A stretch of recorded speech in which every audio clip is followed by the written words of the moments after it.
ओम नमः शिवाय। जय श्री महाकाल। तो देवों के देव महादेव आप पर यूं ही कृपा बनाए रखें, आपकी सारी कामना पूर्ण करें, समस्या को खत्म करें। तो विशेषकर आज का जो उपाय है, इससे आपका जो दुर्भाग्य है वो खत्म होगा, साथ ही साथ आपकी हर प्रकार की कामना पूर्ण होगी। तो आपको इस वाले उपाय में मात्र शहद लेना है और विशेष तरीके से शिवलिंग पर ओम का निर्माण कर लेना है। इस उपाय को करने के बाद आपकी हर प्रकार की मनोकामना इच्छा पूर्ण होने लगेगी। अब वो कामना चाहे धन को लेकर हो, वैभव को लेकर हो, लक्ष्मी जी को लेकर हो या नौकरी व्यापार को लेकर हो, हर प्रकार की कामना पूर्ण होने लगेगी। तो गुरु जी की कथा को सुनकर ही उपाय बताएंगे। उसके पहले इस वीडियो को लाइक कर दें, चैनल को अभी तक सब्सक्राइब नहीं किया है सब्सक्राइब जरूर करें। तो इस वाले उपाय में आपको क्या क्या सामग्री की जरूरत है वो देख लीजिए। तो सबसे पहले आपको इस उपाय के लिए इस प्रकार से शहद ले लेना है। कितना? मात्र 1 चम्मच शहद। इसके बाद जो अगली सामग्री है वो है बेलपत्र। तो आपको इस प्रकार से एक बेलपत्र लेनी है और जो बेलपत्र लो ना वो कहीं से खंडित नहीं होनी चाहिए। गुरु जी कहते हैं कि शिवलिंग पर जो भी सामग्री चढ़ाई जाती है वो कहीं से कटी पीटी नहीं होनी चाहिए। इसके बाद जो अगली सामग्री है वो है चावल। ठीक है, चावल कितने लेने हैं? तो आपको 7 दाने या 11 दाने ले लेने हैं। और फिर आखिरी में हर बार की तरह आपको तांबे का लोटा लेना है और इस तांबे के लोटे में आपको अपने घर से अपने किचन से जल भर लेना है। देखिए, यहाँ से जल भरकर शिवलिंग पर समर्पित करते हो ना तो इससे आपके घर के सारे दोष समस्या खत्म होती है। अब वो दोष चाहे काल सर्प दोष हो, वास्तु दोष हो या पितृ दोष हो। तो इस प्रकार से आपको ये सामग्री इकट्ठा कर कर पहुंच जाना है शिव मंदिर। ठीक है, और गुरु जी ने कहा है कि ये वाला जो उपाय है ये आप सुबह भी कर सकते हो और शाम को भी कर सकते हो। तो समय की कोई भी पाबंदी नहीं है। और शिव मंदिर में पहुंचने के बाद उत्तर दिशा की तरफ मुंह कर कर बैठ जाना है और शिवलिंग की जो भी पूजन पाठ आपको करनी है, जो भी सामग्री आपको शिवलिंग पर समर्पित करनी है वो समर्पित कर दीजिएगा। और आपकी जानकारी के लिए बता दें कि शिवलिंग के ऊपर अगर आप बेलपत्र का उपाय करते हो ना तो इससे भगवान भोलेनाथ अति प्रसन्न होते हैं और आपकी हर प्रकार की कामना पूर्ण करते हैं। इसी प्रकार से शिवलिंग के ऊपर शहद का उपाय करते हो ना तो इससे आपका जो दुर्भाग्य है वो सौभाग्य में बदलता है, जीवन के सारे अंधकार खत्म होने लगते हैं। और चावल का उपाय शिवलिंग पर करने से आपकी जो आर्थिक समस्या है वो सुधरती है।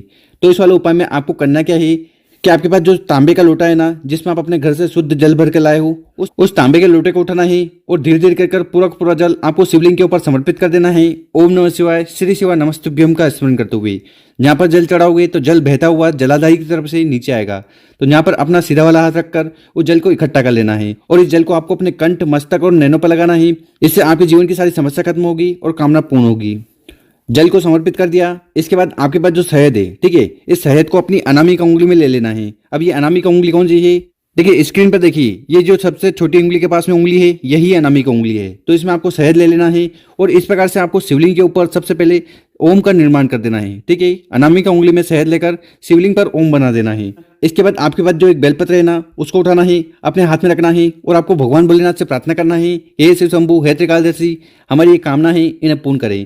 अब वो कामना व्यापार को लेकर हो, नौकरी को लेकर हो, घर में सुख शांति को लेकर हो या विवाह को लेकर हो, तो वो कामना पूर्ण हो जाए उसके लिए निवेदन करते हुए एक बेलपत्र आपको वहीं ओम के ऊपर समर्पित कर देना है। ओम नमः शिवाय, श्री शिवाय नमस्तुभ्यम का स्मरण करते हुए बेलपत्र की डंडी होगी जलाधारी की तरफ, बड़ी पत्ती होगी आपकी तरफ। बेलपत्र समर्पित करने के बाद आपके पास जितने भी चावल के दाने हैं, ठीक है, उनको उठाना है, अपने हाथ में रखना है और आपके घर में जो भी आर्थिक समस्या आ रही है, धन से जुड़ी समस्या आ रही है, माता लक्ष्मी का बिल्कुल भी वास नहीं है, तो उसके लिए आपको कामना करते हुए वो चावल के 7 दाने या 11 दाने शिवलिंग के ऊपर समर्पित कर देना है। ओम नमः शिवाय, श्री शिवाय नमस्तुभ्यम का स्मरण करते हुए। तो इस प्रकार से आपको पहला वाला उपाय कर लेना है। गुरु जी ने कहा है कि इस उपाय करने के बाद आपकी हर प्रकार की कामना पूर्ण होगी और जो भी आर्थिक समस्या है वो भी खत्म होगी। अब जानते हैं गुरु जी द्वारा बताया गया दूसरा उपाय। देखिए, विशेषकर ये उपाय आपको अपनी कामना पूर्ति के लिए करना है। बहुत सारे लोग परेशान रहते हैं कि हमने हर प्रकार के व्रत कर लिए, उपवास कर लिए, काम, उसके बाद भी हमारी जो कामना है, इच्छा है वो पूर्ण नहीं हो रही है। तो उसके लिए आपको रामेश्वर महादेव वाला उपाय जरूर कर लेना है। और ये दूसरा वाला उपाय कैसे करना है वो बताएंगे। उसके पहले अपने शुभ हाथ से 2 कार्य कर लें। एक तो इस वीडियो को लाइक कर दें और कम से कम 5 लोगों के साथ व्हाट्सएप पर इस वीडियो को शेयर कर दें। तो इस वाले उपाय में जो सबसे पहले सामग्री आपको चाहिए वो है चीनी। चीनी मतलब शक्कर, ठीक। और अगर आपको शक्कर नहीं मिल पा रही है तो फिर आप मिश्री भी ले सकते हो। ठीक है, तो जो खाने वाली मिश्री आती है ना उसका भी उपाय कर सकते हो। कितना लेना है? मात्र 1 चम्मच। इसके बाद जो अगली सामग्री है वो है बेलपत्र। तो आपको इस प्रकार से एक बेलपत्र लेनी है और वो ऐसी बेलपत्र लीजिएगा जो कहीं से भी खंडित या कटी पीटी नहीं होनी चाहिए। और फिर आखिरी में आपको इस प्रकार से एक तांबे का लोटा लेकर उसमें आपको अपने घर से, अपने किचन से जल भर लेना है। जल भर लिया, इसके बाद हमने आगे आपको जो शक्कर बताई है, चीनी बताई है, ठीक है, या जो मिश्री बताई है, आपके पास जो भी सामग्री है उसको उठाकर आपको इस जल के लोटे में, इस जल के पात्र में डाल देना है। तो इस प्रकार से सबसे पहले आपको जल का लोटा तैयार कर लेना और मात्र ये दोनों सामग्री को लेकर आपको पहुंच जाना है अपने घर के आसपास जहां पर भी शिव मंदिर है वहां। और ये वाला उपाय भी गुरुजी ने कहा है कि आप सुबह शाम किसी भी समय कर सकते हो। तो शिव मंदिर में पहुंचने के बाद शिवलिंग पर जो भी पूजन पाठ करनी है, जो भी सामग्री समर्पित करनी है, वो समर्पित कर दीजिएगा। इसके बाद आपके पास जो एक बेलपत्र है ना, उसको उठाना है, अपने सीधे वाला हाथ में रखना है और यहाँ पर आपको भगवान भोलेनाथ से कामना करना है कि हमारी ये कामना है, ये इच्छा है और उसके लिए हमने हर प्रकार से व्रत उपवास कर लिए, उसके बाद भी हे भोलेनाथ हमारी वो कामना पूर्ण नहीं हो रही है, तो हे दयालु, हे कृपालु, हम पर कृपा करें और ये कामना पूर्ण करें। तो ऐसे प्रार्थना करते हुए एक बेलपत्र को आपको शिवलिंग के ऊपर समर्पित कर देना है। ओम नमः शिवाय, श्री शिवाय नमस्तुभ्यम का स्मरण करते हुए बेलपत्र की डंडी होगी जलाधारी की तरफ, बड़ी पत्ती होगी आपकी तरफ। तो इस प्रकार से आपको बेलपत्र को समर्पित कर देना है और इसके बाद आपके पास जो जल का लोटा है ना, जिसमें आपने मिश्री या शक्कर मिलाई है, ठीक है, उस मीठे जल के लोटे को उठाना है और धीरे धीरे कर पूरा जल आपको शिवलिंग के ऊपर समर्पित कर देना है। बस इतना सा उपाय करना है। शिवलिंग के पास बैठ जाना, अपना नाम और गोत्र का उच्चारण करते हुए आपकी जो भी कामना इच्छा है ना, एक बार वो भगवान भोलेनाथ को बता देनी है। तो इस प्रकार से आपको दूसरा वाला उपाय जरूर करना चाहिए। गुरुजी कहते हैं कि इस उपाय करने के बाद भगवान भोलेनाथ की कृपा से आपकी सारी कामना पूर्ण होने लगेगी। और ये जो दूसरा वाला उपाय है, विशेषकर आपको रामेश्वर महादेव जी का स्मरण करते हुए करना है। अब जानते ही गुरुजी द्वारा बताया गया तीसरा उपाय। देखिए, विशेषकर ये उपाय आपको अपने घर में धन संपदा बढ़ाने के लिए करना है, माता लक्ष्मी को प्रसन्न करने के लिए करना है और जो भी आर्थिक समस्या है उन्हें समाप्त करने के लिए करना है। तो इस वाले उपाय में आपको क्या क्या सामग्री की जरूरत है वो देख लीजिए। देखिए, इस वाले उपाय में मात्र आपको इस प्रकार से कमल गट्टा लेना है। क्या लेना है? कमल गट्टा।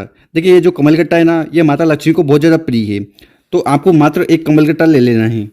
इसके बाद आपको इस प्रकार से एक तांबे का लोटा लेकर आपको अपने घर से जल भर लेना है और फिर इन दोनों सामग्री को लेकर पहुंच जाना है अपने घर के आसपास जहां पर भी शिव मंदिर है वहां।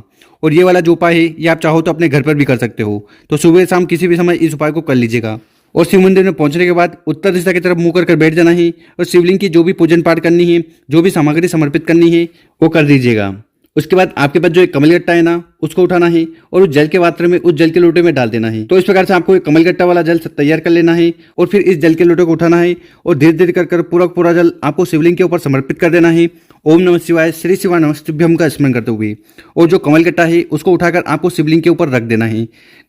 तो इस प्रकार से आपको तीसरा और आखिरी उपाय करना है। इसके बाद शिवलिंग के पास बैठ जाना है, अपना नाम और गोत्र का उच्चारण करते हुए आपको भगवान भोलेनाथ और माता लक्ष्मी जी से प्रार्थना करना है कि आपके घर में जो भी धन दान की कमी है जी उन्हें पूर्ण करें, आर्थिक समस्या को दूर करें। तो इस प्रकार से आपको तीसरा और खास उपाय कर लेना है। इस उपाय करने के बाद माता लक्ष्मी अति प्रसन्न होगी, आपकी हर प्रकार की कामना पूर्ण करेगी और समस्या को खत्म करेगी। तो इस प्रकार से आज आपको 3 उपाय करने हैं। तो गुरुजी ने बहुत ही अचूक और विशेष उपाय बताए हैं। तो 3 उपाय में से जो उपाय आपको अच्छा लगे जरूर करिएगा। और अगर आपको वीडियो 1% भी अच्छी लगी हो ना, तो व्हाट्सएप पर 5 लोगों के साथ इस वीडियो को जरूर शेयर करें और उन लोगों की मदद करें। हम मिलते हैं आपसे एक और नई वीडियो में। ओम नमः शिवाय।